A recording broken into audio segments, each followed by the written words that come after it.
I've really thought about all matter, because it had to come from somewhere coalesced from non-physical. So there really is more, because if this is here and this is physical and the root of all is the non-physical, then matter must be coming out of thin air. Matter is vibration perceived.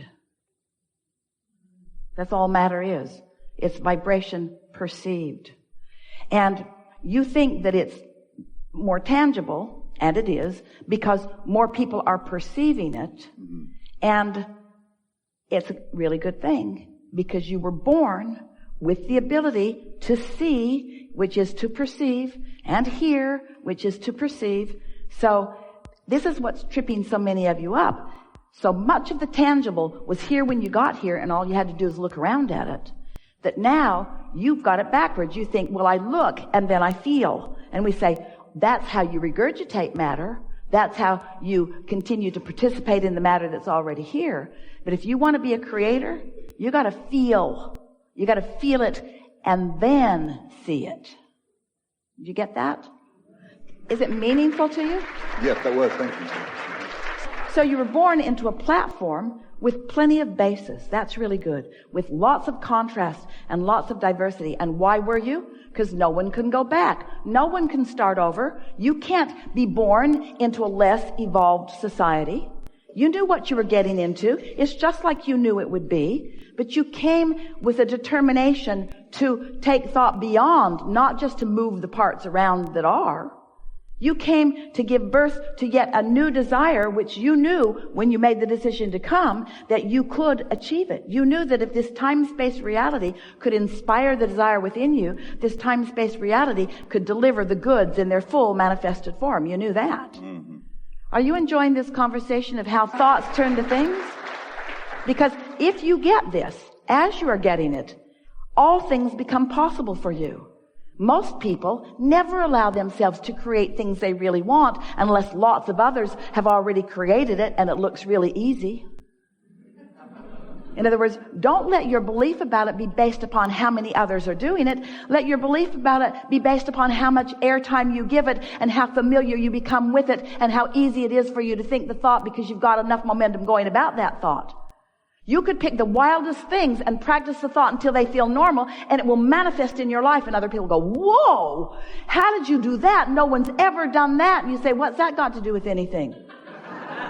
What I create doesn't have to do with anything. I'm not regurgitating. I'm creating. I am a creator. I am a perceiver of the new. I'm taking thought and experience beyond that which it has ever been before. I'm determined to be in the middle of a relationship with someone who I adore and not trample her toes of freedom, to allow her to be and do and have everything that she wants while I enhance her experience by the clarity of mine. That's what I'm planning on doing. I'm going to have a unique relationship. My relationship's not going to be based upon the bondage that I need to apply to you. You know, if you do that, I feel insecure, so please don't do any of that. In fact, I've been searching the whole world for someone who would behave just in the way I need them to behave so that I can feel good. And I think you're it. You're close to it, but you've got to work really hard to please me. Just running, screaming into the woods. I wasn't born to please you. I innately know that I must be pleased. I must be pleased, you see. So how do you teach someone else to be pleased? By you being pleased. Not by changing conditions that bring pleasure, by finding pleasure that bring conditions. So, I mean, it's really like, it's a very strange day that you start talking about really intimate details in front of hundreds of people. She's kind of expressed that she likes this idea of an open relationship, and as of right now, I really don't particularly care for that idea, but I would be willing to talk about the idea if I was to get... Well, let's get general about it. I want to be satisfied. Let's get general about it. Because if you don't want an open relationship, and we're going to come back around to that, how everybody can get what they want. The reason that you don't want an open relationship is because you feel guarded. The reason that she does want an open relationship is because she feels trapped. In other words, it's all about freedom, isn't it? Like, in my mind, I'm really flexible. Like, sometimes I don't feel like she's even willing to have the conversation. I think she would like to have the conversation because of what I would say. But she can't have the conversation when you feel she's not willing to. I'm sorry. I know that was really simple language, but can you say that again? She cannot have the conversation with you when you feel like she's not willing, because your feeling like she's not willing puts your perceiving in a way that makes you perceive that she's not willing, whether she is or not. Right. And even though you might be right, she might not be willing, your perceiving that she's not willing prevents her from ever finding that sweet spot where she can be willing. Right.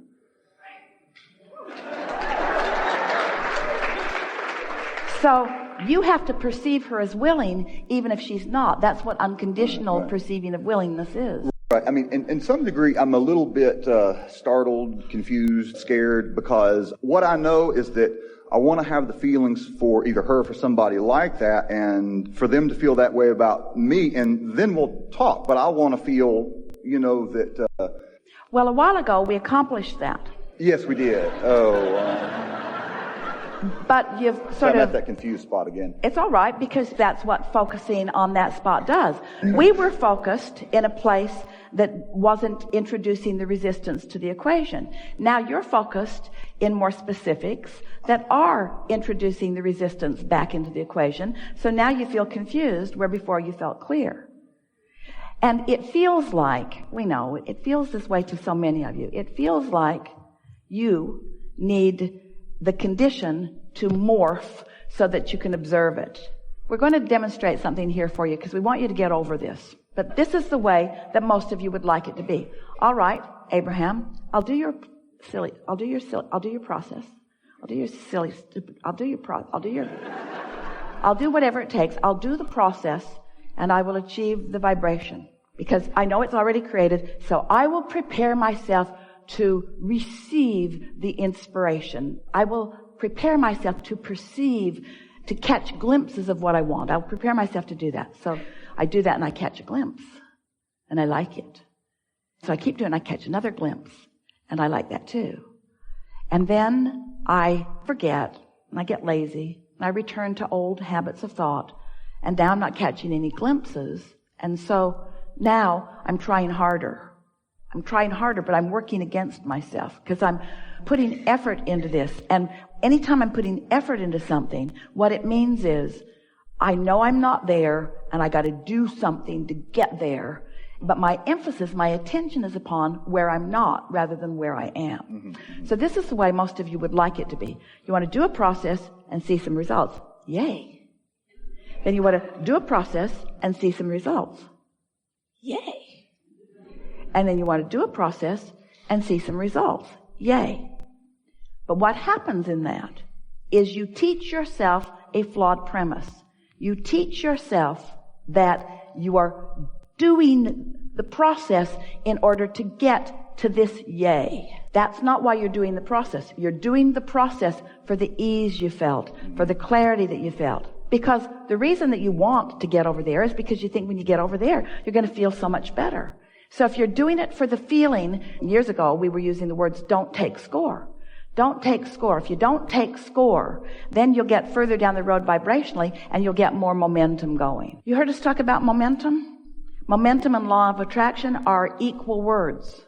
And whatever it is that you're focused upon is gaining momentum. Sometimes you're allowing yourself to go with the momentum of your true desire, and sometimes you're working in opposition with it. And you can tell by the way you feel. In the moment that your conversation with anyone, Abraham or yourself or anyone else, turns from I'm feeling fun and clarity and enlivened to I'm feeling confused and some of those words that you used just now, it's the time to stop the conversation and stop the focus. It's the time, because everything you do from that point forward is counterproductive. You can never get to the bottom of a problem. A problem is a bottomless pit. You'll never get to the bottom of it. You never will. But while you're poking at the problem, a solution is growing at the same time. But the problem and the solution are different frequencies, even though they're growing at the same time. Because when you know what you don't want, you know what you do want. And at that vibrational level, you're creating what you do want. So you've already created this relationship that you have so eloquently described to us. You've created it. The question is, how often are you in the vibrational vicinity of it? And we think you were looking for the evidence of it, for the yay of it, a little too soon. And the nice thing is, in what happened is you launched a stronger rocket about something that is very specific. And it is our expectation that you will easily accomplish the very specifics that you're reaching for. But we want to loudly and bluntly say to you, you can't get there from there. Mm-hmm. You can't get there from there. So you say, well, what I want is over there and I'm over here. And we say, you can't get there from there. But what you can do is feel good here, and what's over there will come over here where you are. There comes here. What you want comes here. You are attracting by accomplishing how you want to feel. Can we make it clear? We will if you want. I'm glad that I can get the recordings, of this stuff, because it's really nice to listen to again and again. This is going on a bit long. Everyone is appreciating the detail of this conversation, because you are evoking from us leading edge conversation that we have not expressed so clearly before. And everyone who has anything that they are feeling a little bit of stubbornness in the accomplishment of has benefited by this conversation. Mm-hmm. So what we would like to do now, we would like you, from where you now stand, do you feel more clear about the law of attraction? Yes. Do you feel more secure in your point of attraction? Yes. Do you accept yourself as the realizer of anything that you want? Yes. Do you enjoy the sifting and the sorting through the data in order to identify the reality of what you want? More and more. Do you get it that you're never going to stop amending the details of what you want? Yes. Do you realize that you are a continual work in progress, so to speak, in that your point of attraction keeps shifting all day, every day? Yes. Do you accept that your point of attraction in your vortex is expanding constantly? Yes. Can you feel that you're upon a powerful roll of expansion? Yes. Can you feel the momentum that your inner being feels about the details that you are willing to focus upon and all the questions that you are asking? Can you feel how big that expansion has become? Do you want, over the next days, weeks, months, is it your desire to continue the expansion, or do you want to take some time for you to catch up with the expansion that's already occurred? The expansion will never stop, but where do you want to put the emphasis? Do you want to collect the data and launch more rockets, or are you at the point where you want to focus on closing that gap? Closing the gap. Do you understand that your emotions are the key to that? I do. And do you understand that the more general your statement is, the less resistance there is? Do you understand that when you sleep, all momentum subsides? And that when you awaken, you can start it anywhere you want to? Yes. The rhetoric that you enjoy is not your friend.